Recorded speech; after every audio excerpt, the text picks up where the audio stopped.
Hello guys, welcome to YouTube channel. आज हम करने वाले हैं डिस्कशन सिलेबस का कि एस्टेट का नोटिफिकेशन रिलीज हो चुका है। एप्लीकेशन फॉर्म्स ऑनलाइन फिल होने स्टार्ट हो चुके हैं। ये है एस्टेट की वेबसाइट।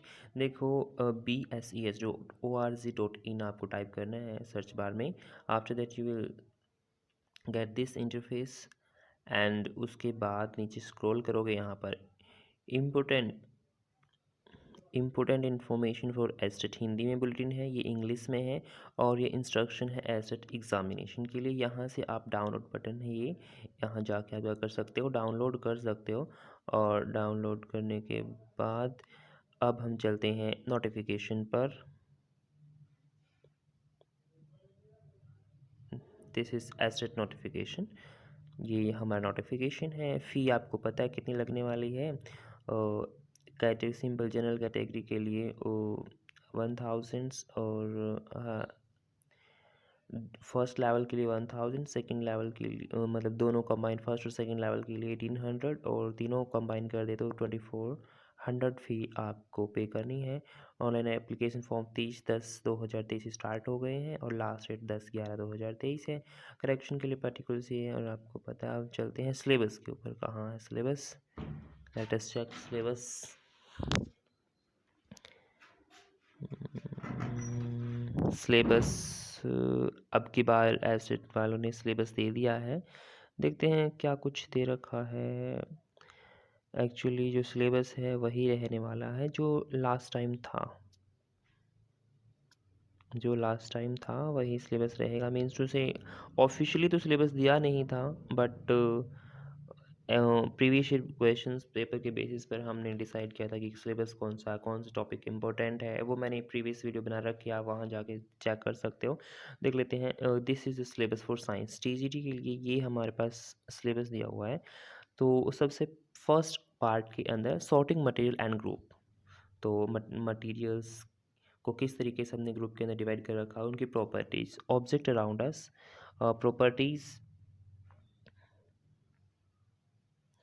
प्रॉपर्टीज़ ऑफ मटेरियल है, appearance, hardness, solubility, insolubility, transparency, object float or sink in water. तो ये हमारा फर्स्ट जो पार्ट था सेपरेशन ऑफ सब्सटेंसेस। अगेन ये नॉर्मली 6 to 8 में आपको मिल जाएगा।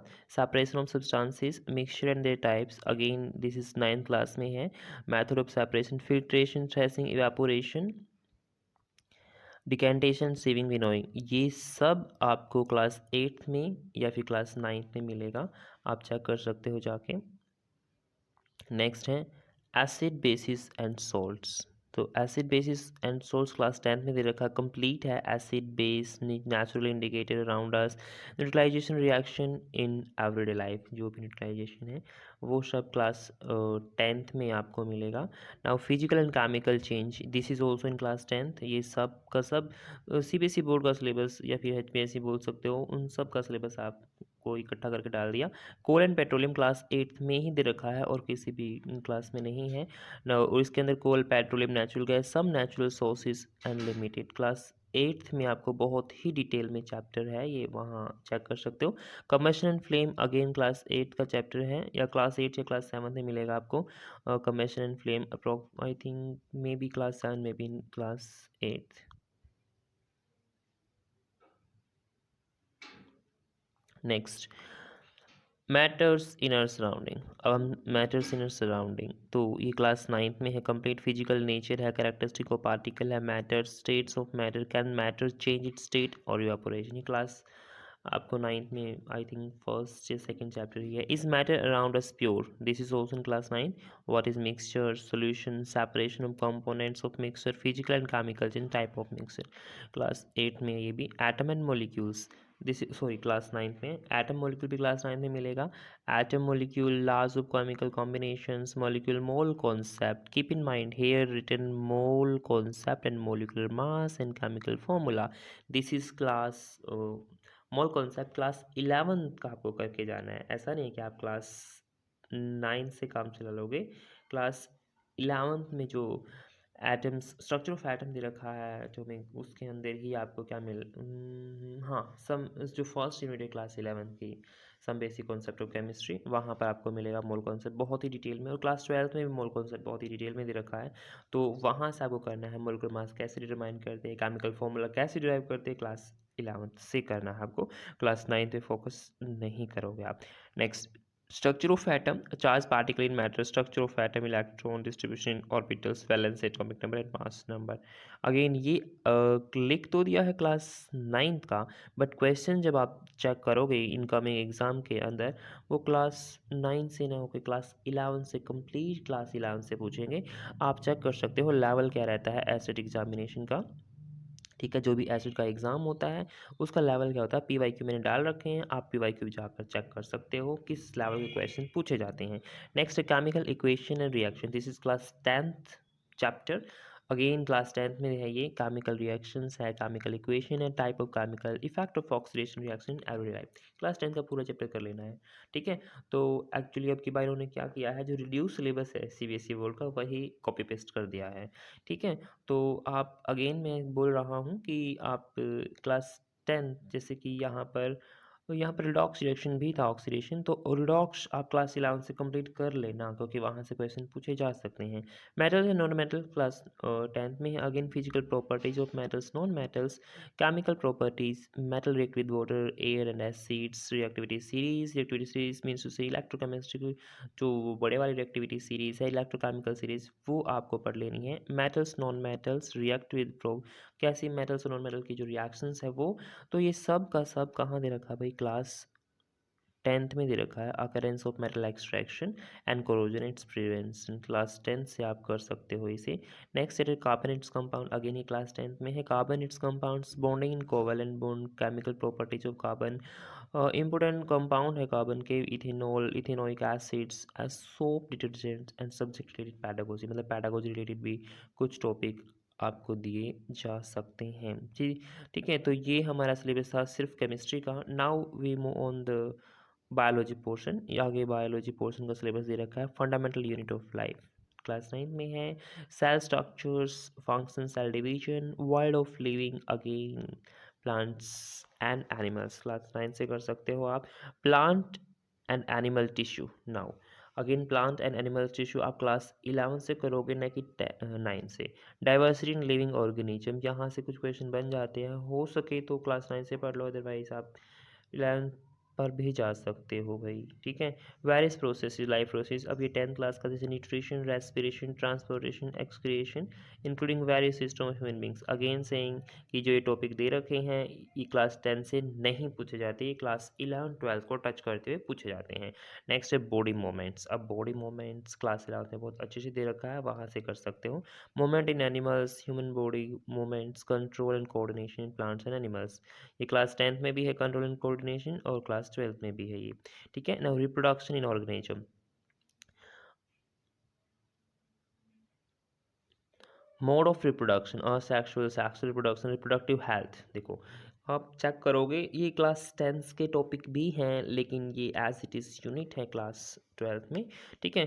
तो आप थोड़ा सा क्लास 12th को ओवरव्यू कर लेना, हेरिडिटी एंड एवोल्यूशन, तो आप थोड़ा सा क्लास 12 को टच करके जाना है, ऐसा नहीं है कि आप क्लास 11-12 को बिल्कुल भी नहीं पढ़ोगे, ठीक है। तो डिसीज़ बहुत डिटेल में दे रखी है भाई, ठीक है। वैसे ये डिसीज़ कुछ कुछ डिसीज़, नॉट सारी की सारी डिसीज़, कुछ डिसीज़ 9th में भी हैं बट इतनी नहीं है, ठीक है। तो आप डिसीज़ वाला चैप्टर भी कर सकते हो आसान से। देखो weather, climate, adaptation, organism, climate, habitat, ecosystem, pollution, ये सारा का सारा कहाँ से दे रखा है, क्लास 10th में भी है और क्लास 12th में भी है, ठीक है। तो आपकी मर्ज़ी आप कहाँ से करोगे, मैं आपको पर्सनली सजेस्ट करूँगा कि आप क्लास 12 से करोगे बड़े अच्छे से, ठीक है, ना कि क्लास 10 से। क्लास 10 तो ऑलरेडी इंक्लूडेड है 12th में। नाउ नेक्स्ट है food resources, component, function, improvement in food resources, grow, production, ये क्लास 8th और 10th, ठीक है, वहाँ पर मिल जाएगा आपको। ये सारे टॉपिक दे रखे हैं क्लास 8 एंड 10th, और 12th में तो है ही भाई, ठीक है। बायोलॉजी 12th में तो ये सारे टॉपिक बहुत ही डिटेल में है। तो ये हमने कंप्लीट कर लिया, मीन्स उसे डिस्कस कर लिया biology portion. Next move on the physics portion. अब फिजिक्स पोर्शन में दे रखा है motion and measurement, motion and measurement. अब ये जो टॉपिक दे रखे हैं ये 9th में भी है और 11th में भी है, ठीक है। तो आप 9 से भी पढ़ोगे और कुछ पोर्शन 11 से भी कर लोगे। Type of motion, uniform motion, speed, velocity, acceleration, distance time graph, velocity time graph, equation of motion means जैसे काइनेमेटिक इक्वेशंस जो थी, यूनिफॉर्म सर्कुलर मोशन। देखो सर्कुलर मोशन यूनिफॉर्म दी है इन्होंने, लेकिन क्वेश्चन 11 से कुछ एक दो क्वेश्चन 11 से मतलब सर्कुलर मोशन जो रोटेशनल मोशन वहाँ से ही पूछे जाते हैं, तो आप वहाँ से चेक कर लेना। Measurement of distance in time, so मैंने PYQ की प्लेलिस्ट बना रखी है कंप्लीट, तो आप वहाँ भी चेकअप कर सकते हो कि किस तरीके के क्वेश्चन एस्टेटिक एग्जाम में पूछता है और सिलेबस कैसा दे रखा है। मुझे नहीं लगता कि 9-10 से कंप्लीट सिलेबस से पेपर बनेगा, नहीं मुझे लगता नहीं है। फिर वो 11-12 से क्वेश्चंस डालेंगे, आप देख लेना। अगर 9-10 से बंदा है तो बेस्ट है कि बहुत ईजी पेपर बन जाएगा और क्वालिफाई भी बहुत ज़्यादा कैंडिडेट कर लेंगे इस तरीके से। तो force and laws of motion, type of motion, balance, unbalance, first law of motion, second law of motion, third law of motion, ये क्लास 9 में दे रखे हैं। ठीक है, ई व्हील, ये फ्रिक्शन एज ई wheel, reducing friction, fluid friction, ये क्लास 9 में कंप्लीट दे रखा है। नेक्स्ट ग्रेविटेशन, अगेन क्लास 9 में है। Universal law of gravitation, importance of universal law, free fall, to calculate small g motion of object under the influence of gravitational force, weight, mass of moon, thrust, pressure, atmospheric pressure. तो ये सब का सब कहाँ दे रखा है, बायोनेसी। ये class 9th में भी है और क्लास 11th में भी है। ठीक है, तो आप क्लास 9 से भी अच्छे से करोगे और कुछ मतलब टच करते हुए थोड़ा सा रिव्यू ओवरव्यू ले लोगे कहाँ से, क्लास 11 से भी। ठीक है, सो ऐसा नहीं है कि आप सिर्फ क्लास 9 से ही पढ़ के जाओगे। तो work, energy and power, again simple है, ये क्लास 9th में भी है, 11th में भी। Concept of work, work done by constant force, type of energy, kinetic energy, potential energy, law of conservation of energy and rate of doing work. ठीक है, तो कर सकते हो आप वहाँ से। 9 में नॉर्मली मिल जाएगी, बट एडवांस लेवल पे न्यूमेरिकल वगैरह चेक कर लेना। Sound, production of sound, propagation of sound, characteristic of sound waves, ये सब क्लास 9 में दे रखा है। Audible, inaudible, music, noise pollution and application of ultrasound. ठीक है, नेक्स्ट है लाइट, लाइट पे चलते हैं। This is in class 10th, class 10th में लाइट कंप्लीट दे रखा है। Transparent, opaque, translation, object, pin hole camera, sunlight, white and colour light, what is Braille system, reflection of light. आपको ये सब क्लास 10th में मिल जाएंगे। क्लास 10th के टॉपिक दे रखे हैं सारे के सारे। ठीक है, सो आप क्लास 10th में के टॉपिक वहाँ से उठा लेना। ह्यूमन आई, अगेन ये सब क्लास 10th में है, एक भी क्वेश्चन क्लास 10 से बाहर नहीं, मतलब टॉपिक क्लास 10 से बाहर नहीं है। ठीक है, तो नेक्स्ट करते हैं हम इलेक्ट्रिसिटी। अगेन देख लेते हैं, electric cell, electric circuit, electric switch, electric potential, ohm's law, factor of on which resistance connected. तो ये भी सारा का सारा क्लास 10th से ही डाल रखा है। ह्यूमन आई भी क्लास 10th से थी और करंट इलेक्ट्रिसिटी सर्किट्स भी 10th से ही हैं। Electric power, chemical effect of current, electroplating, practical application, ये क्लास 10 से ही है। वैसे आप 12th से जाओ तो थोड़ा सा पढ़ सकते हो, क्लास 12th में भी है। Magnetic effect of electric current, magnetic field, field line, magnetic field due to current carrying conductor, straight conductor, circular current loop.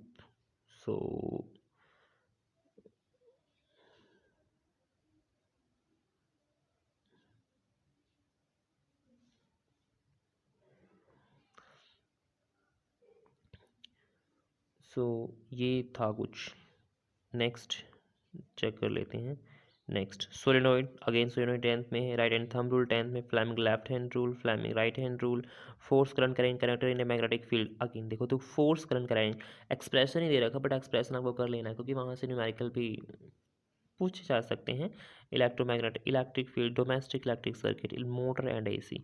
तो नॉर्मली मैंने जितना ऑब्जर्व किया, ये क्लास 10th और 9th का जो रिड्यूस सिलेबस है वो डाल रखा है CBSE बोर्ड का, हरियाणा बोर्ड का। ठीक है, सो आप ये कंप्लीट अच्छे से कर सकते हो अगर आपने ये कर लिया अच्छे से। और PYQ की जो मैंने प्लेलिस्ट बना रखी है वो कर ली, तो 60 मार्क्स में से अप्रॉक्सीमेटली बोलूँगा कि आप 45 to 50 ईज़िली कवर कर लोगे अगर आप ये सिलेबस कवर कर लेते हो। अगर आपको फुल ही कंप्लीट मतलब स्कोर करने हैं मार्क्स, तो you have to do class 11th and 12th के टॉपिक पे आप करके जाओगे, क्योंकि नहीं पता हमें कि अब की बार जो एस्टेट एग्ज़ाम होने वाला है, जो सिलेबस डालने के बाद वो किस लेवल के किस टाइप के क्वेश्चन देगा। लेकिन पीवाईक्यू को देखते हुए, जैसे हमने पीवाईक्यू देखे हैं, प्रीवियस ईयर क्वेश्चन पेपर जो सोल्व कर रखे हैं मैंने 2017 से 2022, और प्लेलिस्ट आपको मिल जाएगी मेरे यूट्यूब चैनल पर, तो वहाँ चेक कर सकते हो। वही वहाँ तो कुछ क्वेश्चंस हैं जो 11th-12th से पूछे गए हैं, और बायो के पोर्शन तो मैक्सिमम क्लास 12 से 11 से मैक्सिमम पोर्शन पूछा गया है। कुछ पोर्शन है जो क्लास 9-10 से पूछे गए हैं, तो आप चेक कर सकते हो। और अब हम चलते हैं कहाँ, पीजीटी के सिलेबस को डिस्कस करेंगे। पीजीटी केमिस्ट्री, ठीक है। देखते हैं पीजीटी केमिस्ट्री में क्या दे रखा है, क्या कुछ है। Let us check. भाई टीजीटी साइंस वालों का सिलेबस हमने डिस्कस कर लिया है, और हम पीजीटी केमिस्ट्री पर चलते हैं।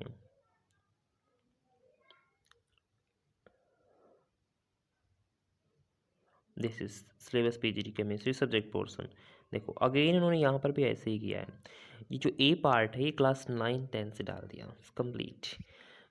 बी पार्ट है क्लास 11 से डाल दिया। सी पार्ट है क्लास 12 से डाल दिया, और वो टॉपिक डाले हैं जो रिड्यूस सिलेबस है। देखो जो सिलेबस क्या है, रिड्यूस है। देखो मैटर इन सराउंडिंग क्लास 9 का है। इस matter around pure atom molecule, structure of atom, chemical equation, reaction, acid basis salts class 10 का। मेटल्स नॉन मेटल्स चैप्टर के नाम लिख दिए बस, इन्होंने टॉपिक वाइज सिलेबस नहीं दिया, सिर्फ चैप्टर के नाम लिख दिए। Next some basic concept of chemistry, first unit है क्लास 11th में। Structure of atoms, classification of element, periodicity of properties, chemical bonding, molecular structure, chemical thermodynamics, thermodynamics complete है। केमिकल इक्विलिब्रियम भी केमिकल इक्विलिब्रियम है, और ionic equilibrium भी है, ऐसा नहीं equilibrium. Redox reaction, organic chemistry principle. देखो जो एस ब्लॉक एलिमेंट्स है वो नहीं डाल रखे, हाइड्रोजन वाले चैप्टर वो नहीं डाल रखा है, ठीक है।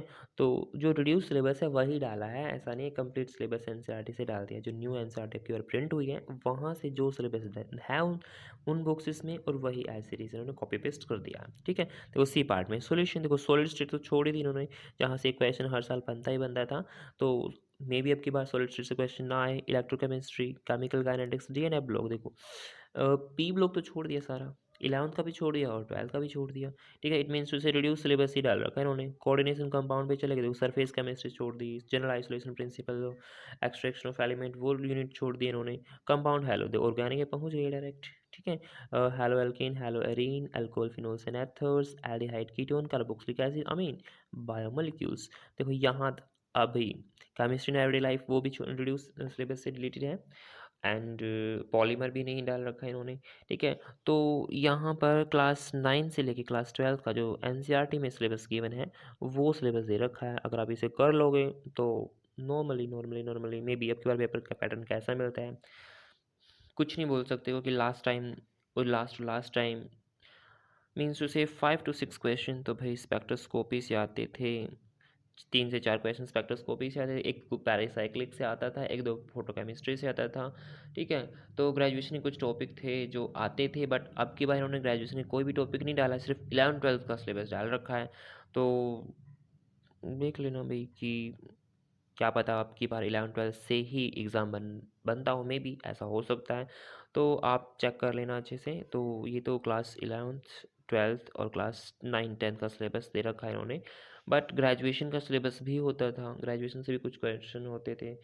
तो 11th-12th से तो कंप्लीट पेपर नहीं बनता था स्टेट पीजीटी केमिस्ट्री का, अब की बार बन जाए तो कुछ कह नहीं सकते। फिलहाल सिलेबस यही है, हमने सिलेबस डिस्कस कर लिया है। नेक्स्ट ये देख लेते हैं जनरल स्टडीज़ के लिए। अगेन जनरल स्टडीज़ के लिए जैसे मैंने बोला था कि हरियाणा जी के 10 मार्क्स का आता है, तो आप चाहो तो इसे स्किप भी कर सकते हो, कोई ज़रूरी नहीं है हरियाणा जी के, क्योंकि 10 क्वेश्चन के लिए आप एक मोटी बुक पढ़ोगे तो ये तुक बनता भी नहीं है। और अगर आप ऑलरेडी पढ़ा हुआ है तो डेफिनेटली क्यों कर लेना। जनरल इंटेलिजेंस एंड रीजनिंग, अब की बार तो सारे टॉपिक दे दिए रीजनिंग के, ठीक है। तो इन रीजनिंग के टॉपिक को आप क्या कर सकते हो, अच्छे से प्रिपेयर कर सकते हो, आप कहीं से भी कर लो, कहीं से भी ये टॉपिक देखो, जो भी दे रखे हैं वो कर लो, ठीक है। नाउ नेक्स्ट काफ़ी भर भर के टॉपिक दे रखे हैं रीजनिंग के, सारी रीजनिंग टॉपिक थी सारी की सारी। नेक्स्ट क्वांटिटी एप्टीट्यूड एप्टीट्यूड देख लो भी, मैथ्स है, मैथ देख लो। मैथ्स में सब सारे टॉपिक हो दिए, percentage, ratio, proportion, square roots, सब के सब चैप्टर्स यहाँ मुझे लगता नहीं कोई टाइप चैप्टर इन्होंने छोड़ा होगा, ठीक है। सॉरी, देखो हाइट एंड डिस्टेंस, हिस्टोग्राम भी दे दिया, बताओ हिस्टोग्राम से आज से क्वेश्चन पूछे नहीं गए हैं। पाई चार्ट से, बार डायग्राम से आज से क्वेश्चन नहीं पूछे गए हैं, लेकिन वो भी दे दिए इन्होंने, ठीक है। सो इतना सारा सिलेबस है, ठीक है। तो चाइल्ड पैडागोजी, लैंग्वेज, लैंग्वेज के लिए देख लो भाई, लैंग्वेज के लिए देख लेते हैं। तो लैंग्वेज कॉम्प्रिहेंसिव क्वेश्चन डाल दिए सबसे पहले। आज तक कोई कॉम्प्रिहेंसिव आया नहीं है लैंग्वेज का, आज तक जो भी हुआ है लैंग्वेज का कोई कॉम्प्रिहेंशन आया ही नहीं है, ठीक है। नॉर्मली ग्रामर ही पूछी जाती थी, ठीक है। तो टू पैसेज वन प्रोज, ये सिस्टम क्या है। तो देखो आज तो कॉम्प्रिहेंसिव नहीं पूछा गया, अनसीन पैसेज नहीं पूछे गए, ठीक है। Two passage, one from prose drama, one poem with question comprehensive, inference, grammar, verbal ability, prose का लिटरेसी, भाई पता नहीं, ये सब डाल दिया इन्होंने। तो अब की बार तो ग्रामर शायद ना आए, ठीक है। Pedagogy of language development question, learning acquisition principle, तो कुछ पैडागोजी के टॉपिक दे रखे हैं वो, evaluating language, speaking, listening, again pedagogy की टीचिंग के लिए, ठीक है। तो इन्होंने तो शायद यहाँ पर ग्रामर बस एक जगह लिख दिया है, ग्रामर एंड वर्बल एबिलिटी, ठीक है। तो मे बी अब की बार जो 15 क्वेश्चन आते थे 15 के 15 ना भी आए ग्रामर के, क्योंकि नॉर्मली ग्रामर के आते थे और पैसेज तो आता ही नहीं था, ठीक है। लास्ट टाइम तो आया नहीं, उससे पहले भी नहीं आया, ठीक है। अब बढ़ते लैंग्वेज इंग्लिश की तरफ। इंग्लिश के लिए देख लो भाई, अगेन लैंग्वेज कॉम्प्रिहेंशन दे दिया, यानी कि टू अनसिन प्रोज सेक्शन में सिंपल पैसेज होगा, आपको क्वेश्चन वहाँ से पिकअप करने होंगे, क्वेश्चन आपके नॉर्मली पैराग्राफ में ही मिल जाएंगे, ठीक है। ग्रामर एंड वर्बल एबिलिटी भी, ग्रामर भी आएगी, ठीक है। तो अब पैडागोजी भी आएगी इंग्लिश की, यहाँ कॉम्प्रिहेंशन, प्रोफिशिएंसी एंड टीचिंग, किस किस तरीके से आप टीचिंग करोगे इंग्लिश को पढ़ाते वक्त, ठीक है। बट ये जनरल पोर्शन में तो नहीं होना चाहिए था, लेकिन इन्होंने डाल दिया। अब देखिए लेवल 3 पार्ट 1 4 चाइल्ड डेवलपमेंट। देखो पैडागोजी का अब की बार सिलेबस फिक्स कर दिया है, ठीक है। कॉन्सेप्ट सिंपल, हर बुक में मिल जाएगा, सोशलाइजेशन, पियाजे, कॉलबर्ग एंड वाइगोत्स्की, तो ये सब डाल दिया इन्होंने, theory they the. Gender wise educational practice, gender equality, distinction, assessment and learning, यहाँ से तो क्वेश्चन आता ही आता है हर बार, और इनकी थ्योरी से भी क्वेश्चन आते ही आते हैं हर बार, ठीक है। सो तो आपके पास पैडागोजी का आपकी बार अच्छी बात है कि सिलेबस है, ठीक है। पहले पैडागोजी खूब पढ़ते थे, पता नहीं कहाँ कहाँ से क्वेश्चन डाल देते थे, पता ही नहीं होता था कहाँ से आएंगे। Inclusive school education, understanding children with special needs, simple है, ये भी हो जाएगा, तो ये देख लेना भाई। तो सिलेबस ज़्यादा नहीं है पैडागोजी का, चाइल्ड डेवलपमेंट पैडागोजी का सिलेबस कुछ ज़्यादा नहीं है, ठीक ठाक है, ठीक है। तो आप यहाँ से कर सकते हो, इस तरीके से आप कंप्लीट आसानी से इस एग्ज़ाम को क्रैक कर सकते हो। अब की बार का सिलेबस बहुत ही इजी है। First thing, class 9th 10th TGT का है, और क्लास 11th 12th पीजीटी का सिलेबस है, ठीक है। तो ज़्यादा सिलेबस है नहीं, तो जो एनसीईआरटी बुक है वहाँ से ही डाल रखा है, और वो भी रिड्यूस्ड सिलेबस है, मीन्स उसे जो न्यू एनसीईआरटी बुक के अंदर है, जो सिलेबस न्यू एनसीईआरटी बुक के अंदर है वही दे रखा है, ज़्यादा नहीं दे रखा। और सेकेंडली जो जनरल पोर्शन है उसका सिलेबस भी आपके पास है, तो आप आसानी से क्रैक कर सकते हो। अगर मैं बताऊं तो आप इजीली 90 मार्क्स स्कोर कर लोगे। कैसे? पैडागोजी के अंदर सिलेबस है आपकी बार, ऐसा नहीं है सिलेबस नहीं है, कहीं से कैसे क्वेश्चन दे दोगे, तो अप्रॉक्सीमेटली 25 क्वेश्चंस ठीक कर सकते हो पैडागोजी के अंदर, ठीक है। हिंदी के अंदर 15 में से 10 क्वेश्चन तो आप स्कोर कर सकते हो, जिसकी हिंदी अच्छी है वो तो कर लेगा 15 या 15 भी, जिसकी हिंदी अच्छी नहीं है तो भाई क्या कर सकते हैं, उसकी क्या पता है एक भी ना आए, ठीक है। इंग्लिश में भी 10 के आसपास क्वेश्चन सोल्व कर सकते हैं आप, ईजिली हो जाएंगे, ठीक है। और बात करते हैं हम maths, reasoning and Haryana GK की, ठीक है। Math, reasoning and Haryana GK की, देखो पैडागोजी, जो पैडागोजी है वहाँ 25 क्वेश्चन, 20 से 25 क्वेश्चन ईजिली। हिंदी में 10, जिसे आती है ठीक है, जिसे नहीं आती 10 भी ना आए क्या पता। इंग्लिश में भी अप्रॉक्सीमेटली 10 क्वेश्चन ये हो जाएंगे। मैथ में इतना सारा सिलेबस दे रखा, अगर आप करते हो तो बेस्ट है, क्योंकि आपको एग्ज़ाम क्वालिफाई करना है। तो वहाँ अगर आपने सारा सिलेबस कर लिया तो 10 आउट 10 भी ले सकते हो, ठीक है। रीजनिंग में भी ऐसे ही 10 आउट 10 ले सकते हो। हरियाणा जीके कुछ नहीं कह सकते, हरियाणा जीके में कितने क्वेश्चन आएंगे, 10 क्वेश्चन आने, बट क्वेश्चन का लेवल क्या होगा क्या पता सारा करंट अफेयर पूछ ले, ठीक है। तो यहाँ पर भी कुछ क्वेश्चन 400-500 में भी आप ठीक कर लोगे, अगर आप डेली हरियाणा जीके का करंट अफेयर करते हो, हरियाणा जीके इजीली पढ़ते हो। अदरवाइज ये स्किप कर दो तो कोई दिक्कत नहीं है, ठीक है। ये स्किप भी कर दोगे तो भी काम चल जाएगा, क्वालिफाई हो जाएगा एग्ज़ाम। मैं तो आपको सजेस्ट करूँगा 1 महीना बचा, आप हरियाणा जीके पढ़ो ही ना, ठीक है। अगर आपने पहले पढ़ा है तो रिवाइज़ कर लो, ठीक है। और उसके बाद हमारे पास सब्जेक्ट है 60 अच्छे से सब्जेक्ट कर लिया तो 60 में से अप्रॉक्सीमेटली 40 से 50 तो ईज़िली आ जाएँगे, ईज़िली आ जाएँगे। तो 90 मार्क्स से ज़्यादा ही स्कोर कर सकते हैं। अप्रॉक्सीमेटली आप यहाँ 120 प्लस स्कोर कर सकते हो, अगर आप इस स्ट्रैटेजी से चलते हो तो, ठीक है। अगेन आई एम सेइंग कि मैंने पीवाईक्यू डाल रखे हैं, और पीवाईक्यू की जो वीडियो हैं वो देख लें, पेपर कैसा आया हुआ है, किस टाइप के क्वेश्चन पूछे गए हैं, तो आप चेक कर ले इजीली। और क्लास 11th-12th को अगर आपके पास टाइम है तो क्लास 11th-12th से जो टॉपिक मैंने मोस्ट इंपॉर्टेंट टॉपिक की वीडियो बना रखी है वहाँ से वो टॉपिक देख लें, वो भी एक बार गो थ्रू कर लें। कोई कुछ नहीं पता एस्टेट का, क्या पता वो थोड़ा हाई लेवल दे दे। अदरवाइज़ जैसा सिलेबस दे रखा है उसको देख कर तो लगता है ऐसा कि लेवल ठीक ठाक आएगा, ठीक है। जो एग्ज़ाम का लेवल है नॉर्मल मीडियम ही रहेगा, वो टफेस्ट लेवल नहीं देंगे अब की बार, क्योंकि सिलेबस दे रखा है, ठीक है। गाइस इतना ही इस वीडियो में, मिलते हैं हम नेक्स्ट वीडियो में। Okay guys, bye bye.